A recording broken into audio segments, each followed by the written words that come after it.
So I am a urogynecologist. Dr. Bennett asked me if I could give a talk on urinary incontinence, focusing mostly on urgency urinary incontinence and with an emphasis on first-line treatments, partly because she had the feeling that a lot of the curriculum, maybe or maybe not, this is true, but there's a sense that maybe the treatment options for urgent incontinence focused a lot on the pharmacologic treatments, and so wanted to make sure that you all had a basis in first-line treatments, which have a lot less side effects and can be very effective for our patients.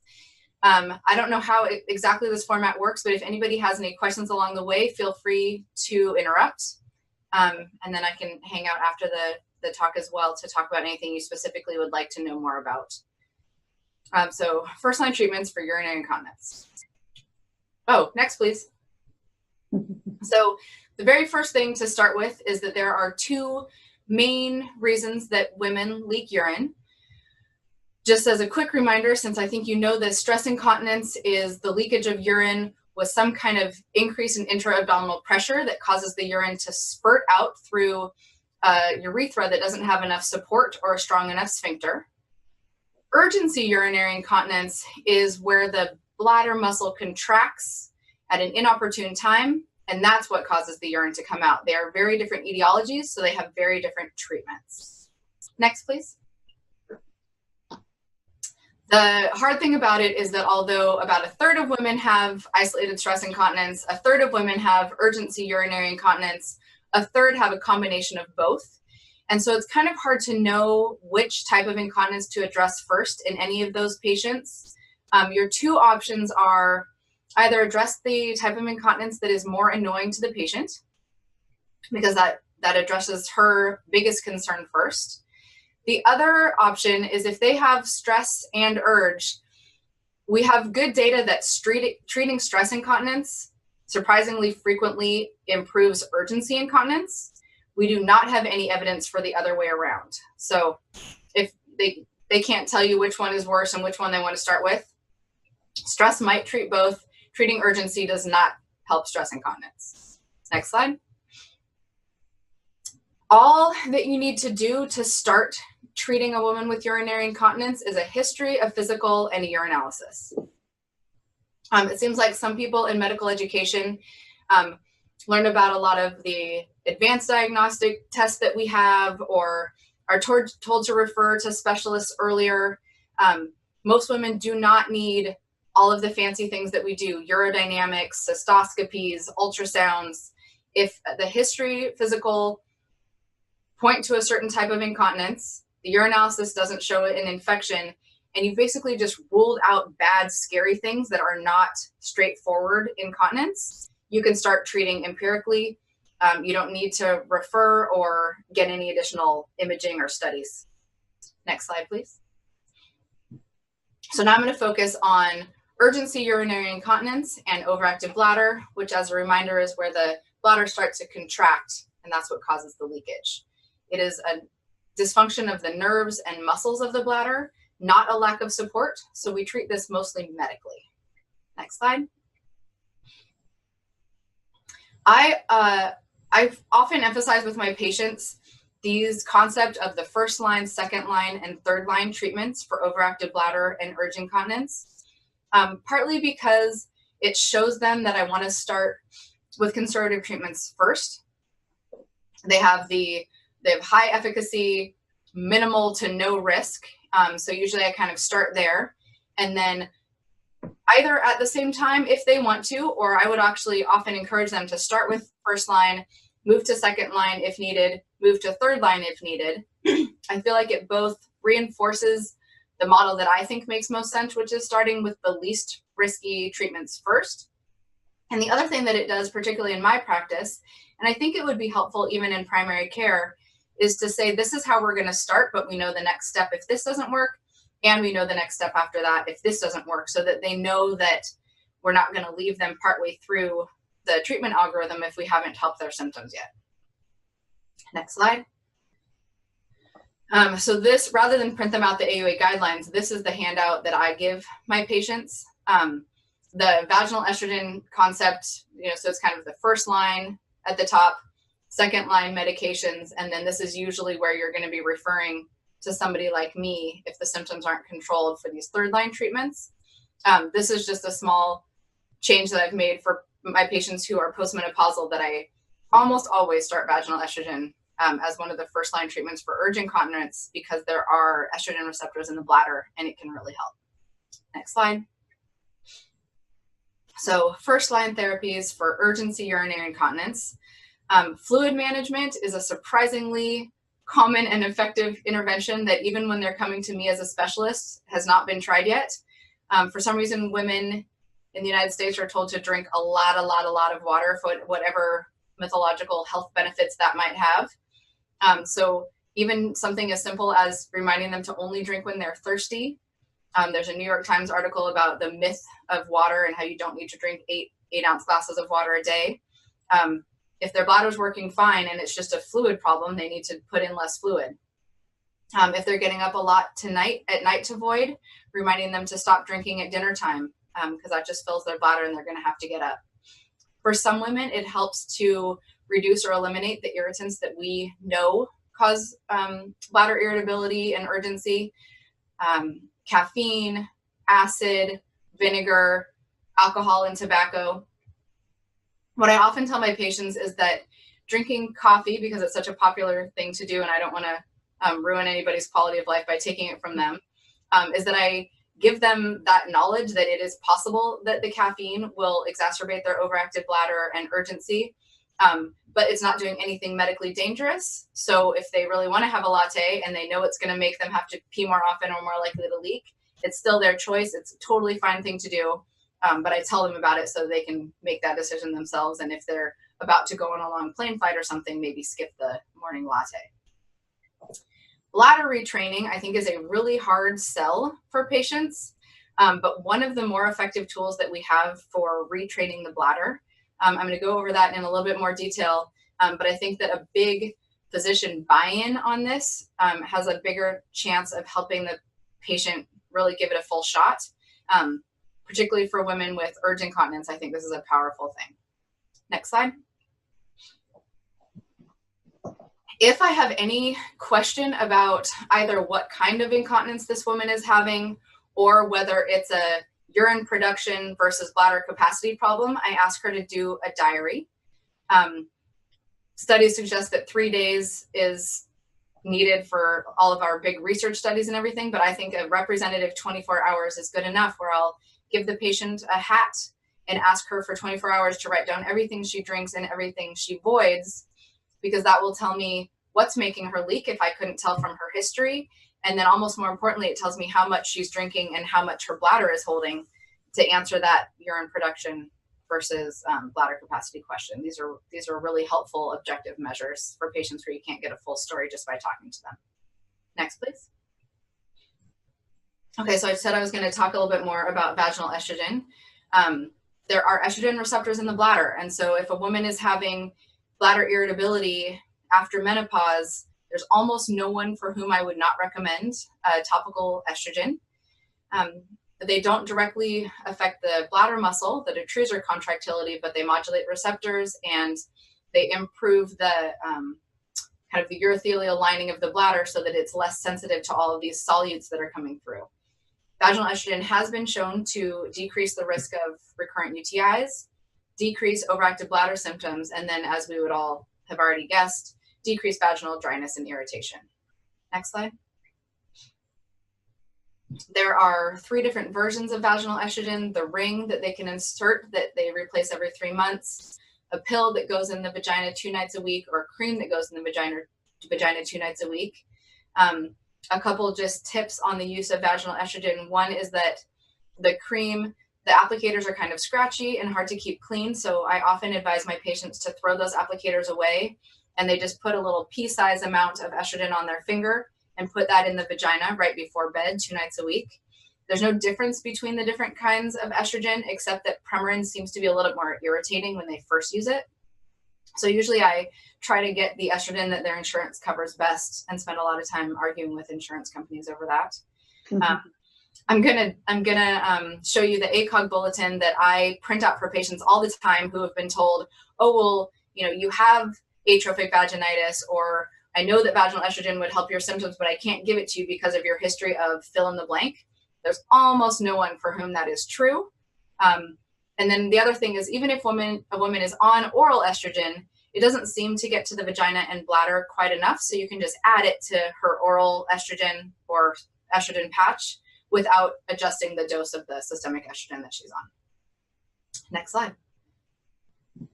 This is the committee opinion that I frequently print out for patients and residents that rotate through my clinic and fellows that rotate through my clinic to try to convince them that estrogen is not dangerous at all. This is for women who have a history of estrogen-dependent breast cancer. So for women who have breast cancer in their family or some other concern, the fact that women who've actually had a personal history of breast cancer is a very powerful piece of information to reassure them about the safety of this. So I circle this sentence for them that says, data do not show an increased risk of cancer recurrence among women currently undergoing treatment for breast cancer or those with a personal history of breast cancer who use vaginal estrogen to relieve urogenital symptoms. So this is my case for anybody and everybody who has any kinds of these symptoms after 50 should be put on this. The one exception in this bulletin, because we just don't have a lot of data yet, is if a woman is taking an aromatase inhibitor as part of her breast cancer treatment. Maybe she can't use vaginal estrogen, and then there are some kind of caveats about whether she could switch to tamoxifen and try it anyway. Next slide. The other women, when you fill in the blank of, well, but my patient can't use vaginal estrogen because the risk of DVTs has also been shown to be not an issue, particularly when using topical estrogen. And so I circle this sentence in the committee opinion for my patients, that topical vaginal creams and tablets prescribed for treatment of local urogenital atrophic changes have low levels of systemic absorption, but have no detectable effect on coagulation proteins or incidence of venous thromboembolism. So I feel like those are very reassuring committee opinions for our patients and for printing out and reviewing yourselves. Next slide. And then bladder retraining. I try to make a really big point of explaining how the reflex for the bladder has gotten kind of out of whack. The trigger for the bladder to contract is supposed to be sitting on the toilet, relaxing and kind of saying, ah, and letting the bladder go. For some reason, the bladder has been trained to find other triggers that say, oh, I must be close to a bathroom, it's time to start contracting, or on my way to the bathroom, it's time to start contracting, because women will leak when they hear running water or put their key in the door or start to get up after sitting for a long time. Those are all now new triggers that tell the bladder it's time to empty. So we need to try to undercut those and retrain the bladder. Next slide. The way that you do this is to decrease the interval between the voids until she's not leaking. So if she's currently peeing or voiding in the bladder every 3 hours, but leaking on the way, you need to go down to 2 hours. And if she makes it every time, then you can gradually go up by 15-minute intervals until she's going 3 hours again, but not leaking. If she is voiding every hour and still leaking, you might need to go down to half an hour or something that seems really dramatic, because that will reestablish the control and tell the bladder, you don't contract until I'm sitting on the toilet and say it's time to void. Randomized controlled trials have found good success with this. No side effects, no risks, very effective. Next slide. I recommend pelvic floor physical therapy for everybody that I meet. But even if you live in a place where there isn't a physical therapist and she needs to do Kegels at her home, there's this concept of freeze and squeeze. If you can confirm that she's isolating the correct muscles, and even with your 2 fingers in the vagina, feel that she's contracting the pelvic floor. If she feels that really desperate urge to void, if she stops, stays still, squeezes her pelvic floor 3 times, and then tries to walk, not run to the bathroom, that also can reset the bladder. There's actually a nerve connection between the urethra and the bladder, such that if the urethra senses a contraction, a squeeze around the urethra, it sends a message to the bladder that says, this is not a time for you to be contracting, and it will inhibit that contraction long enough for the woman to get to the bathroom before it contracts again. Like I said, I recommend everybody see a pelvic floor physical therapist if they possibly can, but if they can't, they can try this at home. For patients who don't live right in Seattle, I give them this website, this pelvicrehab.com. And next slide. And in case I was talking to people in Boise, I use Boise as an example of there are pelvic floor physical therapists all over the WWAMI region. This is an example of, I guess, 4 or so pelvic floor physical therapists around Boise. These are all female. They're all women trained specifically in pelvic floor physical therapy. So anyone on this list should be able to do bladder retraining and pelvic floor strengthening with their patients. Next slide. Okay, so if all of those things don't work, or if they're inclined to start medications even while working with first line, then I start talking to them about medications. Next slide. The anticholinergics that I think you are probably familiar with. The couple points I want to make about them is that they all have similar efficacy and side effects. Very few people stay on these, either because they're ineffective, the side effects are too annoying, or they're too expensive, which is the other reason that I make sure that I know that people know there are 3 lines in case this doesn't work for those 70 to 80% of people who stop by a year. We cannot give anticholinergics, as you know, to people with narrow angle glaucoma, myasthenia gravis, delayed gastric emptying, obstructive voiding, severe kidney or liver disease. And there's good evidence that although they're all basically the same, in spite of all of their very small differences in terms of like which muscarinic receptors they act on, the only real good evidence we have in terms of the difference is that the extended release formulations have the fewest side effects. And then this new medication, I think it was FDA approved in 2012, the mirabegron or mirabegron, works on a completely different receptor. So for people who do not tolerate or can't take anticholinergics, this is a great new alternative. Next slide. Like I said, the extended release drugs have fewer side effects, but they still have a lot. Some women will respond to one anticholinergic and not another, and so you might try 2 before deciding that they don't work. But I see a lot of patients who have tried 3, 4, 5, or 6 anticholinergics, which just seems like it's delaying the time to get them to an alternative therapy, because there's no reason to think that the 3rd, 4th, or 5th is going to work out any better than the 1st or 2nd. There's no need to cycle through them all. And then the other thing that's come up in working with residents and geriatric fellows is this idea that a lot of the people that come to see them in their 60s, 70s, and 80s are already on an anticholinergic and they're still leaking. So what I do for patients like that is there's no way for me to know if that medication is helping or not. And I try to convince them to do a 2-week trial off of it, because if they stop for 2 weeks and they're still leaking just as bad off of it, but no worse, there's no need to have that be one of their 18 medications that they take. But then if it is helping, then it's reinforcing to them that they're actually are taking an effective therapy and they can go right back on it. If they're new to these medications, we recommend a 1 or 2 month trial, a 4 to 8 week trial. They don't need to try it for years before we decide they don't work. Next slide. There's this new concerning data about anticholinergics from the University of Washington. The first study was published in 2015, and now there's another group that has reinforced this concept of the higher cumulative anticholinergic use associated with an increased risk of dementia. Next slide. My committee, the American Urogynecologic Society, based on that information, definitely recommends behavioral treatment for overactive bladder first, and they try not to do anticholinergics at the same time. Caution in frail or cognitively impaired patients. And then this idea of, because of the concern for cognitive impairment and dementia, we need to counsel about that risk, give the lowest effective dose, and if someone is at risk with a high family history of dementia or already having memory problems, consider an alternative medication for these patients. Next slide. These beta-3 adrenoreceptor agonists, though, don't seem to have any of those side effects that we found for either the bother side effects for the anticholinergics or this dementia risk. It acts on an entirely different receptor in the bladder. It promotes relaxation rather than blocking contraction, which for the bladder ends up being the same end result. But because it's a completely different receptor, it has none of the same contraindications.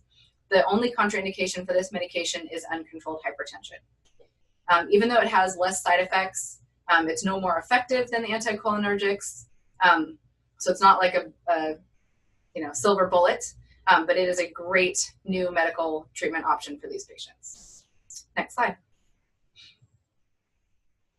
I think this is where I was going to talk about my third line for a second, so I'm showing the guidelines again as a transition, but let's see if that's what that was supposed to do. Next slide. Nope. Let's go back to the last slide, just really quick. So this is where I was going to talk just very quickly about if you have tried all these behavioral therapies, you have tried 1 or 2 medications and the patient's not better, and you would refer to somebody like me. The options that I do are sacral neuromodulation, which is where I put an electrode down by the sacral nerve root in the operating room, and it's almost kind of like a bladder pacemaker that modulates the nerve, both afferent and efferent, to get patients' bladders to behave better. Similarly, there's this PTNS, which is putting a needle down by the ankle at an acupuncture site that has existed for thousands of years, but also is the location of the posterior tibial nerve, which shares a sacral nerve root with the bladder, so it kind of modulates the nerves of the bladder as well. Or Botox in the bladder. You probably have experience with Botox in all of the other places in which it is effective. It has the highest chance of any of these first, second, or third line treatments for urgent incontinence to make a patient completely dry. And I think it's a very effective treatment that I like a lot. Next slide. I just have 2 slides for stress urinary incontinence about the conservative treatments that you can start if you confirm that she has leakage when she coughs, laughs, jumps, sneezes, lifts heavy items. Next slide. You would try to recreate the support behind the urethra. So that can either be by bulking up the pelvic floor muscles, strengthening the levator ani so that there's a backboard behind the urethra. Most women get better, but few get completely dry just with muscle strengthening. There is a new over-the-counter device that's similar, kind of a hybrid between a pessary that I use, which you can see all these shaped pessaries in the slide, and a tampon called the Impressa that women can buy at the pharmacy, figure out if they're size 1, 2, or 3, and then get that size. The downside to it is it's disposable and it is absorbent, so they can't use it for more than 8 hours, just like super absorbent tampons because of the risk of toxic shock syndrome. But then if muscle strengthening, an Impressa or a pessary don't work, then we talk about surgery to recreate the support underneath the urethra. I think that's my last slide. Next slide. Oh yeah, and then this is just to talk again about the Poise Impressa. Very simple, almost no risk intervention for patients. You might want to recommend vaginal estrogen at the same time, just because these can be kind of scratchy and uncomfortable in a woman who has thinning of the vaginal walls. And then if they really like it, but they're having to buy these expensive packs of Impressa so frequently, then you might refer for pessary fitting, because those can last for years and years. I think that's my last slide. Yeah, this is me at home potty training my nephew, kind of. And then my daughter is down on the one on the floor. This is what I do at work and what I do at home. And I'm happy to welcome any questions.